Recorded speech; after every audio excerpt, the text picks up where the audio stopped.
கரூர் சட்டமன்ற தொகுதியில் திமுக வேட்பாளர் ஆசிஎம் தியாகராஜன் பொதுமக்களிடம் வாக்கு சேகரிப்பில் ஈடுபட்டு தமிழக அரசின் நலத்திட்டங்களை விளக்கினார். அன்சாரி தெரு, பங்களா தெரு, மடவாளாகம் உள்ளிட்ட பகுதிகளில் நடைபெற்ற பிரச்சாரத்தில் பெண்கள் ஆரத்தி எடுத்து திமுக வேட்பாளர் ஆசிஎம் தியாகராஜனை உற்சாகமாக வரவேற்றனர். அப்போது தமிழக முதல்வர் பல்வேறு நலத்திட்டங்களை செயல்படுத்தி மக்களின் வாழ்க்கையை மேம்படுத்தி உள்ளதாக தெரிவித்தார்.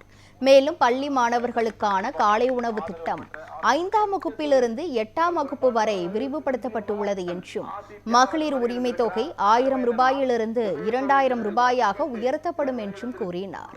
மேலும் மாற்றுத்திறனாளிகளுக்கான உதவித்தொகை 1500 ரூபாயிலிருந்து 2500 ரூபாயாக உயர்த்தப்பட்டு உள்ளதாகவும் பொங்கல் தொகுப்பாக 3000 ரூபாய் வழங்கப்பட்டு உள்ளதாகவும் தெரிவித்தார்.